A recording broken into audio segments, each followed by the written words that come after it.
This is the Wheel of Time Spoilers podcast.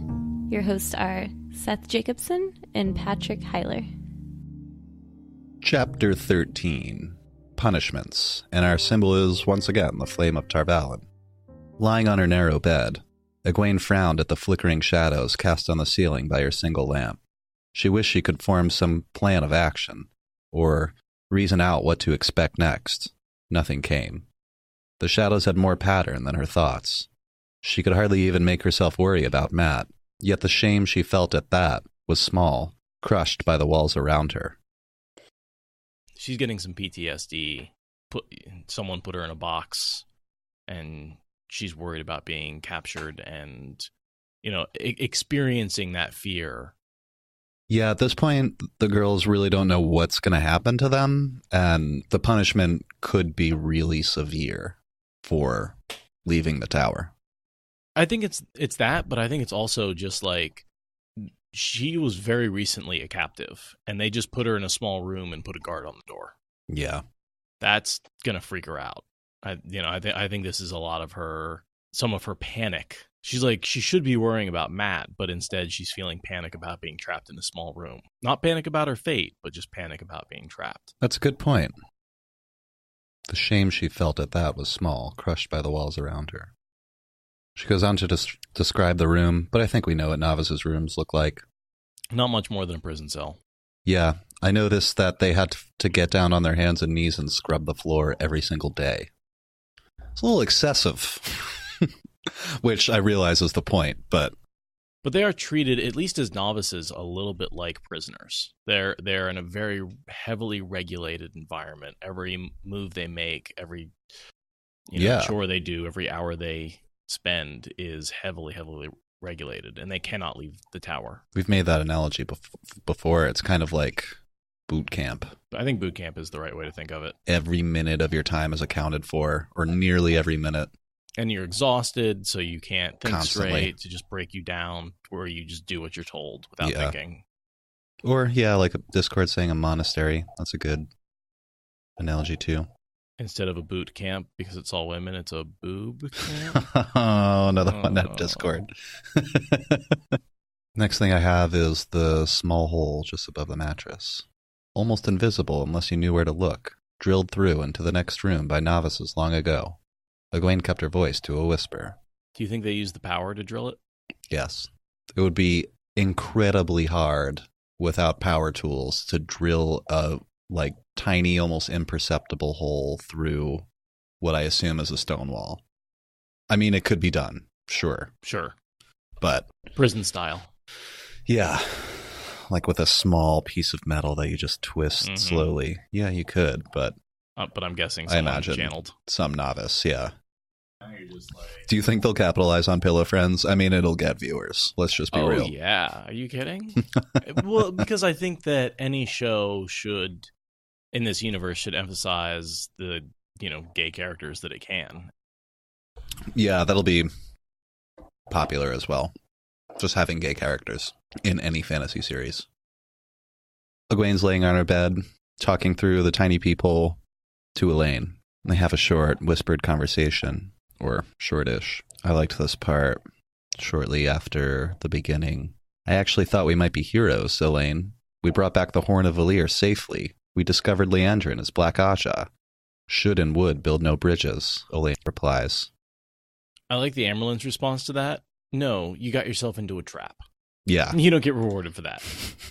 You fell soundly into a trap that any dummy could have seen. Really? Just follow me to a distant location that's secret without asking any questions? And don't tell anyone whatsoever? On. Yeah, don't tell anyone. That's your first sign. Mm-hmm.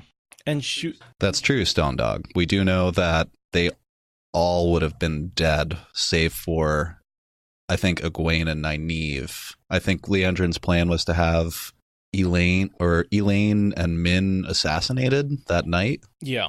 But they all showed up together, so she couldn't have them killed. Maybe not Min. Maybe definitely not. Elaine. We talked about that in the episode. Yeah. Go back and listen. It's fun. I can say that now. You want our opinion? Go back and listen to it. We talked about it for 2 hours. Listen and find out. Next thing I have is Elaine asking Egwene if she still wants to be an Aes Sedai. She says, "It is the only way we'll ever be safe. But I'll tell you this, I'll not let myself be stilled." That is a good point, because they don't really have any other option. They can't protect themselves. Nobody else is going to protect them. They need the knowledge. Yeah, not without a fight. I think they're a little too worried about being stilled here, but maybe not. They talk about running away a little, but that's not really viable. Elaine says my mother might protect us. She might not. Elaine needs to grow up a little bit. She needs to stop worrying about her mother, what her mother can and can't do for her. Well, yeah. And that will happen when her mother is no longer in Andor. But again, Elaine is the youngest of the group. Elaine really doesn't come into her own until the Siege of Camelin. No, yeah, it takes her a while to get there. She has knowledge. Next thing I have is Faelane running in on them. "Whispering with your friend, eh?" the curly-haired accepted said with surprising warmth. "Well, it grows lonely waiting by herself. She's such a jerk." Yeah. Well, and she's trying to provoke them into talking so she can punish them for talking. Yeah. Yes. I'm pretty happy when she gets her comeuppance. Egwene opened her mouth, then closed it again hastily. She could answer Aes Sedai, Shiriam had said. No one else. She regarded the accepted with a level expression and waited. The false sympathy slid off Faelane's face like water running off a roof. "On your feet. The Amerlin's not to be kept waiting by the likes of you. You are lucky I did not come in time to hear you." Faelane? Faelane? That's the way I've been saying it. I don't know. Faolain, I think. Yes. A little more about how empty the White Tower is? Yeah, that was an interesting description. I'm more and more convinced that it's a plot by the Black Ajah to reduce recruiting, and also they probably kill a fair amount of people in secret. So, yeah. I think the reason the tower is so small is it's been deliberately weakened by the Black Ajah. The railed galleries of novices' quarters rose tier on tier above, in a hollow column, and fell as many below, to the novices' court. There were no other women in sight. Even if every novice in the tower had been there, though, less than a quarter of the rooms would have been filled. So they'd take a long walk across the tower until they finally make it to the Amerlin study. And we see there's a lot of description in between here. I don't know if you want to go over any of it. I skipped most of this. Oh, there's these two warders walking side by side. One with his sword at his hip and the other with his on his back. One was short and slender. The other was wide as he was tall. Aren't those the two teachers of Gawain and Galad? Is Hammer the short one? I think so. And I'm trying to remember who the other one was. I think Hammer's short. Hammer is said to be shaped like a block of stone with a gravelly voice that matches it. The other was almost as wide as he is tall. That's a block of stone. He's also the one that makes Galad and Gawain fight Matt when they refuse to, based on Matt being a untrained farm boy. I'm nodding. Yeah, he's kind of one of those really cool, I wouldn't even call him tertiary, like fourth level characters. Yeah. But he pops up a few times and I like him. He dies. Gawain kills him like halfway through the book, right? Yeah. Yeah. Another reason to hate Gawain. Yeah, I try not to hate on any characters too much, but Gawain... Oh, I mean, I don't think he's a bad character. I think he's an awful person. There's a difference. That's a good point. Yeah. In the same way that Elida, amazing character, awful person. I'll skip to this part I was talking about. Did they give any trouble? The keeper's clipped way of talking gave no hint of either anger or sympathy. No, Aes Sedai, Theodrin, and the apple-cheek accepted said together. This one had to be pulled by the scruff of her neck, Aes Sedai, Faelane said, indicating Egwene. The accepted sounded indignant. She balks as if she's forgotten what the discipline of the White Tower is. To lead, Leanne said, is neither to push nor to pull. Go to Mara Sedai, Faelane, and ask her to allow you to contemplate on that.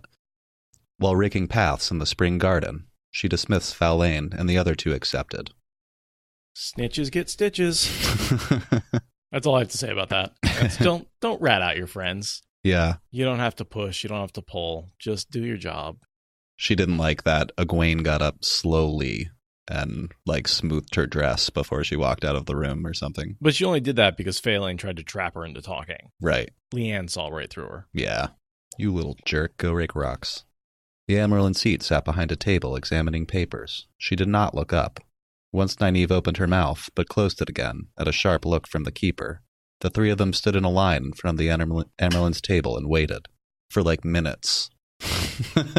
This is just Swan making them sweat. Totally. Yeah. She makes a point of telling Egwene about it later, and Egwene takes that to heart. I think there's a couple of scenes where she's like, this silence really does have its uses. Yeah, they're just thinking about what's going to happen. Literally sweating, but also figuratively sweating. The anticipation of pain is worse than the pain itself. Yeah, the pain's over in a second. When you know you're in trouble, make them sit, make them sweat. So, the Amyrlin said finally, our runaways return. We did not run away, Mother. Nynaeve was obviously straining for calm, but her voice shook with emotion, anger, Egwene knew. That strong will was all too often accompanied by anger. Leandrin told us we were to go with her, and the loud crack of the Amyrlin's hand slapping the table cut her off. Do not invoke Leandrin's name here, child, the Amyrlin snapped. Leanne watched them with a stern serenity. Mother, Leandrin is Black Aja, Elaine burst out. This is known, child. Suspected, at least, and as good as known. Leandrin left the tower some months ago, and 12 other women went with her. None has been seen since. Before they left, they tried to break into the storeroom where the Angreal and Saangreal are kept, and did manage to enter that where the smaller Terangreal are stored. They stole a number of those, including several we do not know the use of. Nynaeve stared at the Amyrlin in horror. I mean, we know they were ordered to get any of the Angreal or Saangreal they could. Yeah. And they totally failed in that. I guess those wardings are better than we thought, because they couldn't gateway in, so they would have had to go through the door. Some sound a silent alarm.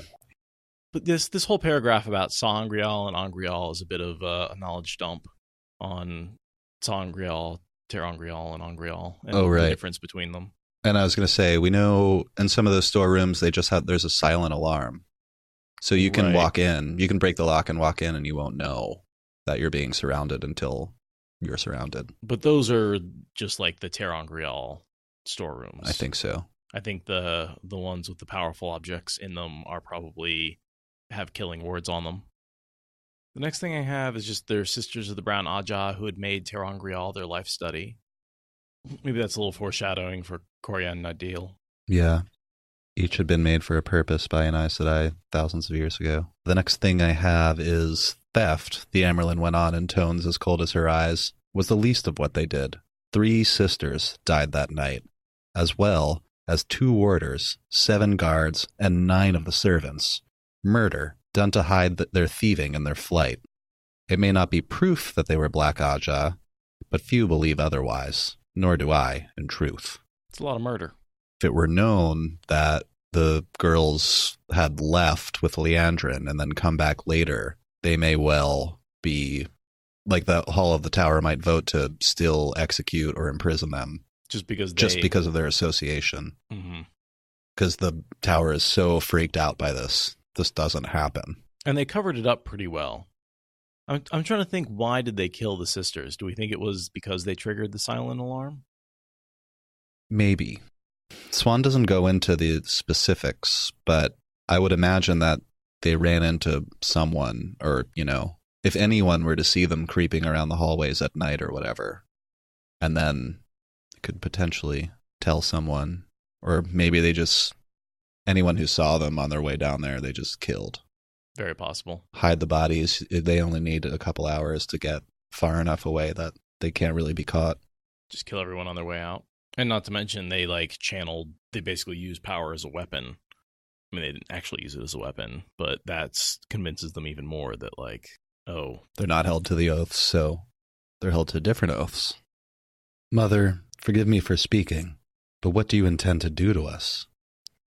Do to you, child? I intend to punish you and Elaine for leaving the tower without permission, and Nynaeve for leaving the city without permission. First, you will each be called to Shiriam's study, where I have told her to switch you till you wish you had a cushion to sit on for the next week. I have already had this announced to the novices and the accepted. We'll skip this next paragraph, but the announcement is part of the punishment, of course, the Amyrlin went on, as if she had read Egwene's mind. I have also had it announced that you are all 3 assigned to the kitchens to work with the scullions until further notice, and I have let it be whispered about that further notice might just mean the rest of your natural lives. Do I hear any objections to this? No, Mother, Egwene said quickly. And the announcement is a rare thing, even though later we see Elida use it in full force. Yeah.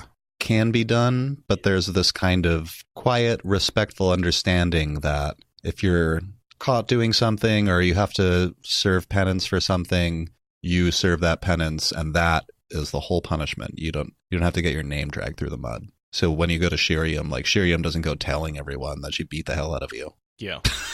It's enough that she beat the hell out of you, is the idea. And she does enjoy it. It was interesting. I was actually looking through the list of the 13 Black Sisters. Mm-hmm.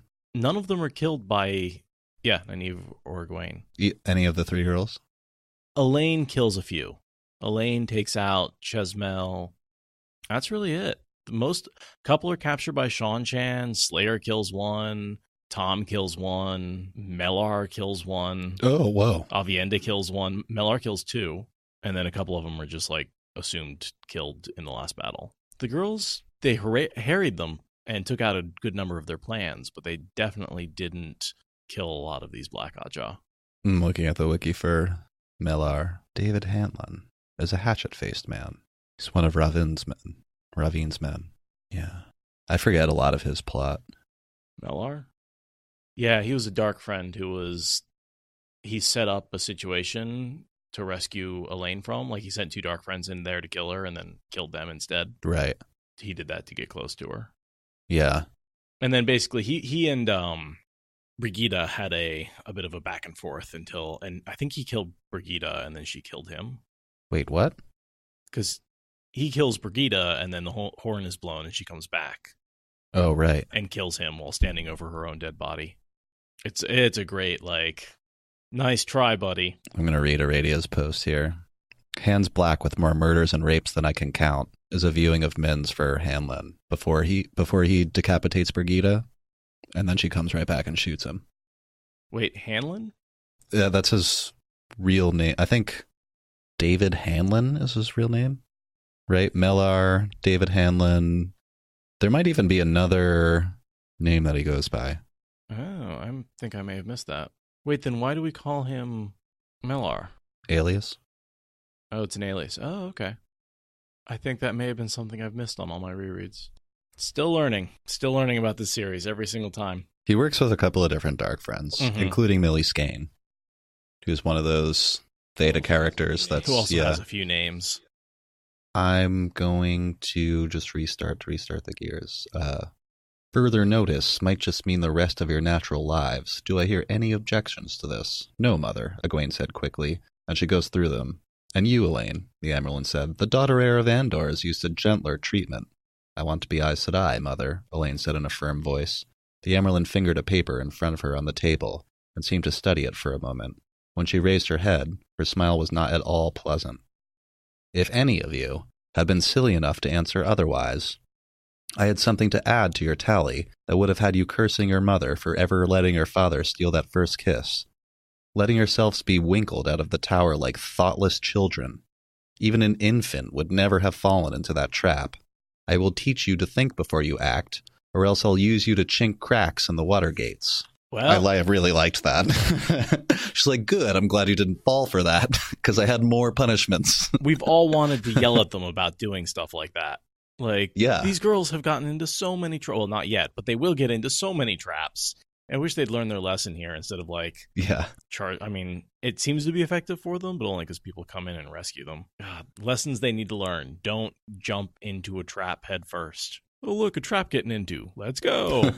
Now, as to what else I intend to do with you, it seems you have all increased your ability to channel remarkably since you left the tower. You have learned much, including some things, she added sharply, that I intend to see you unlearn. Nynaeve surprised Egwene by saying, I know we have done things we should not have, Mother. I assure you we will do our best to live as though we had taken the 3 oaths. The Amerlin grunted. See that you do. They will fail quite a bit, but they try. If I could, I'd put the oath rod in your hands tonight, but as that is reserved for being raised to Aes Sedai, I must trust your good sense, if you have any, to keep you whole. As it is, you, Egwene, and you, Elaine, are to be raised to the accepted. Got to keep that oath rod just for the Aes Sedai so no one else gets the ageless face. Yeah, I mean, yeah, but it's a tradition that she apparently can't break. But yeah. I thought that was a little interesting when I was reading it because Swan knows that the girls have learned weaves that are reserved for even accepted aren't allowed to. Ideally, they wouldn't even know that they exist. That you shouldn't know how to do these things like explode the earth underneath a man's feet and kill him. I don't even think most Aes Sedai know that. I think a lot probably don't. I think that's not only is it something that not novices should know or accept it, but not even most Aes Sedai know even how to use the power as a weapon. Right.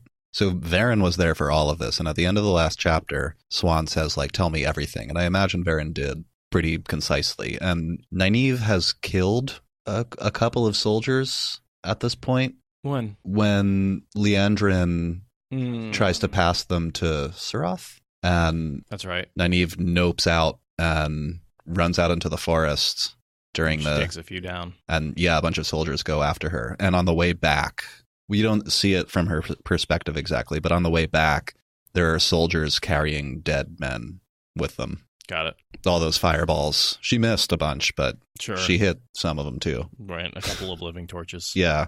And I mean, Elaine was there for the whole thing. We can presume that she's also learned to use some of these battle weaves, for lack of a better term. And Swan hates that. Yeah. And Egwene is way out there. She was taught all kinds of gnarly stuff. The fact that anything Nynaeve sees, she pretty much picks up. So I wonder if she saw any interesting weaves while she was in Shan-Chan lands. Probably. Yeah. They thank Swan, and Swan says for raising them to accepted. And Swan says, and lest you start thinking of this as some sort of reward, remember that the first few weeks as one of the accepted are used to pick the rotting fish out of the basket of good ones. Your worst day as a novice will seem a fond dream compared to the least of your studies over the next weeks. I suspect that some of the sisters who teach you will make your trials even worse than they strictly must be. But I don't believe you will complain, will you? It's going to be hard. Suck it up. It'll probably be harder than it is for most people, in any fair way. This is going to be worse for you than everyone else. Deal. And they're still thankful. There's more important things to deal with. Egwene is excited by it. Then that's done. Swan goes on. Your mother was not at all pleased by your disappearance, Elaine. She knows, Elaine squeaked. You missed her by less than a month, which may be as well for you. You might not have survived the meeting. She was mad enough to chew through an oar. At you, at me, at the White Tower. I wonder how much of that is Ravine compelling her in order to break ties with the tower so Elaida doesn't come back. Hard to say. The timing is rough. We don't really know when Ravine... We're definitely coming into Ravine's influence, but just knowing Morghese... And this was a month ago. Yeah. Just knowing Morghese, she might be furious enough to do something fairly drastic, including end a 1,000-year-old tradition, or thousands-of-year-old tradition. And you could say that her still having a temper indicates that she's not under compulsion yet, because when she is under compulsion, she's kind of a simpering idiot. That's true. She kind of doesn't care about anything, except for Ravine. Mm-hmm. So what I'm thinking is she was gone from the tower. While she was gone, this rebellion sort of kicked up, and Ravine put it down. And so when she returns, he's already kind of in charge of a few things, and that's when she rewards her. The tension is still rising in Andor when she leaves to go check on her daughter, who is not there when she gets there. And she's, how do you lose? Sure. The heir up to the throne? You can't. But I do think his rise to power occurred when she was out of the city. I seem to remember that. I think that's right. And then basically she comes back and he's like, yes, this is the man who saved the city. And then compulsion, and she loves him. It looks like Ravine comes to power right after that. So now in the books, or weeks ago, maybe. I'm not sure if this is set up exactly right in the Watt Wiki. Mackenzie is saying he turns up in Camelin in the winter, which has already happened. The beginning of this book was spring, but a month ago was in the middle of winter, so he could have turned up right in the middle of her trip. Okay, Morghese promotes him to Elaida's old post of chief advisor. So my assumption, she couldn't have done that until she told Elaida to stay at the White Tower. So I don't think he gets promoted. I'm pretty certain that the timeline is Elaida travels, he shows up in the winter while she's gone. Possibly he incites the riots while she's gone. I mean, certainly that they were primed. and then he puts him down, gets promoted to advisor role that Elida has abandoned, and then he quickly puts her under compulsion. Whether she was compelled to promote him or not, who knows? That sounds about right. That's about what I was thinking. Swan says Morghese was not best pleased. Elaine says, I can imagine. And Swan says, I don't think you can, child. You may have ended a tradition that began before there was an Andor. A custom stronger than most laws. Morghese refused to take Elida back with her. For the first time ever, the Queen of Andor does not have an Aes Sedai advisor.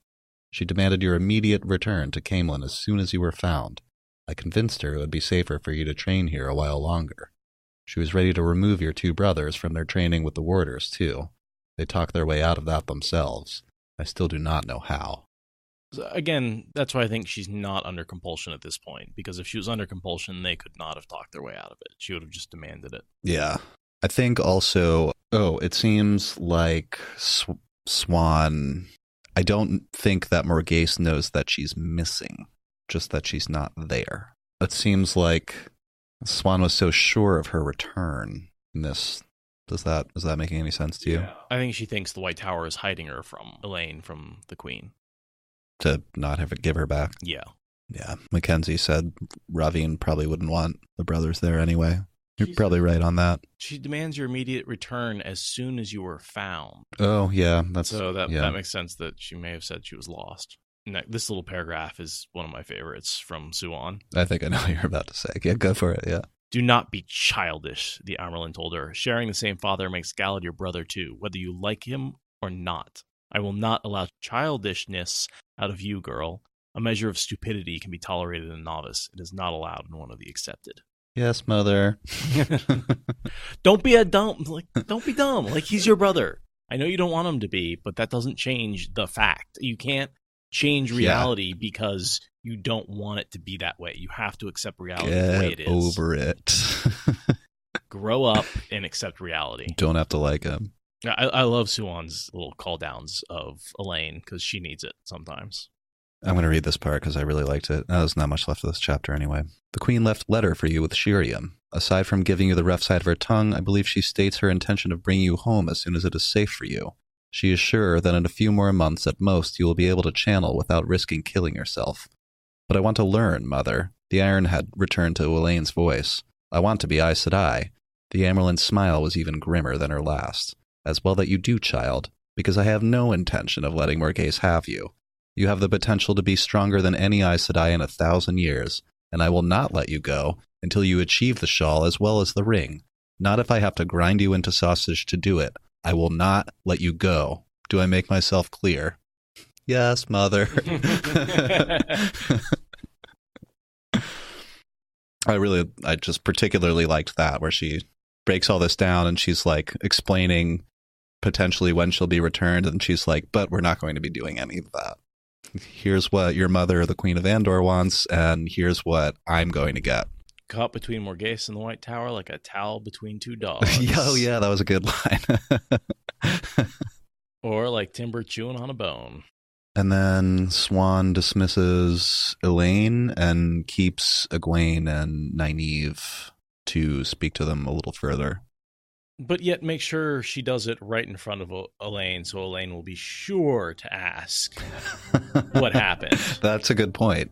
Suan is playing Elaine like a fiddle here. She calls her a kid and then sends her off and says, I have to talk to the adults. Basically. It's designed to perfectly get her back up and get her... Because she even says, I would absolutely have her as a hound in the next chapter if I could. And then later when she joins, she's like, yeah, I figured that would happen, but this way I have plausible deniability. I can say to Morghese without lying that I did not send Elaine off on that trip. So this entire setup is so that she can not lie. So that she can sick the 3. Elaine grimaced at the mention of the Mistress of Novice's study, but she drew herself up as Leanne came to her side. As you command, Mother, she said formally, blowing herself in a perfect curtsy, skirts sweeping wide. So shall I obey.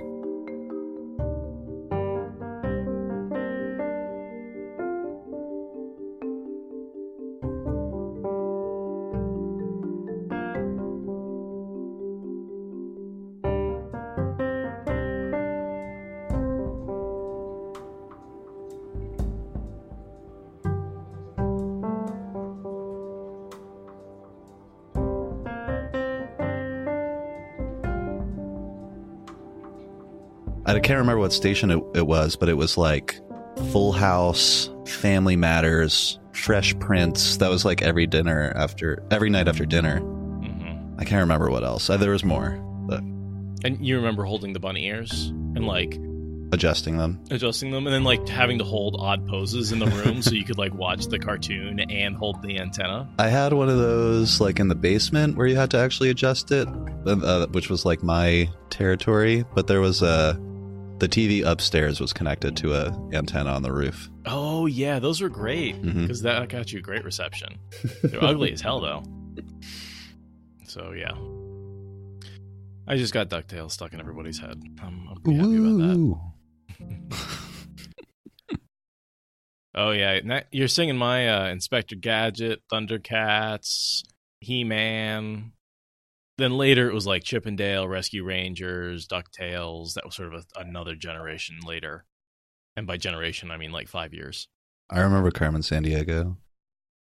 And then like, was it on Saturday, like the Reading Rainbow, or I think the Reading Rainbow might have been Sunday, or Soul Train would come on and you would know it was over. Soul Train. That was not the programming in my city. Oh, no? I just remember that, yeah, the end of the cartoons was like Soul Train would come on in the afternoon. Or Reading Rainbow, yeah. But I think one of the reasons these come up is because I spent a lot of time sitting in front of the TV reading The Wheel of Time instead of actually watching the cartoons. The theme song to all the 80s cartoons sometimes is the theme song to these books in my head. Yeah. That's funny. Because I always associate the sound that was around the first time I was reading a book. Like I still have the soundtrack stuck in my head sometimes. It comes back when I'm reading. Less so with Wheel of Time now that I've read it so many times. But oh yeah, I heard there's going to be more Reading Rainbow. LeVar Burton was on Wait, Wait, Don't Tell Me a couple weeks ago. Me and Jules always listen to Wait, Wait. I may have funded that campaign. I at least saw it. Yeah, I give money to, well, I probably shouldn't say on the air which organizations I give money to, but I give some money, some of my personal money that I make at the bar to various media organizations. If I really like what they make, that's what I... So Breitbart and what else? Not quite. I like to donate Fox News to. And for the record, the floor is scattered with toys. They're everywhere. He's just there's tennis balls rolling around. Yeah, he's got dead hedgehogs, a creeper, a monkey, a tennis ball, a rope, and that's just what I can see from my seat. There's probably more on the other side of the basement. His safety blanket that he carries around the house. Oh yeah, that goes with him everywhere. He's got his bed here that he doesn't use. He prefers to be on the carpet right at my feet. Oh really? He moves that around too. Yeah, he does move that around. Yes, I did say a dead hedgehog. A stuffed dead hedgehog. He really likes like just stuffed animals, and he actually doesn't rip them to pieces. Like it takes months. Just toys, just like kids' toys. A toy, stuffed toy. Those little with the squeakers in them. It's dead because he's pulled it open and ripped out the stuffing. Yeah, eventually he'll rip out the stuffing, but he'll still keep the outside of it for a long time. Yeah, sometimes he'll make like a tiny little hole, pull out all the stuffing, and then carry around the corpse for weeks and weeks and weeks. The skin, skin, yeah. I think the safety blanket is the most adorable thing. He always has a safety blanket. Like a kid. And if I don't give him a safety blanket, my sheets become the safety blanket. So he gets the safety blanket. Thank you for listening to the Wheel of Time Spoilers podcast. Rate us in the Apple Podcast app or support us on Patreon. Is that good enough?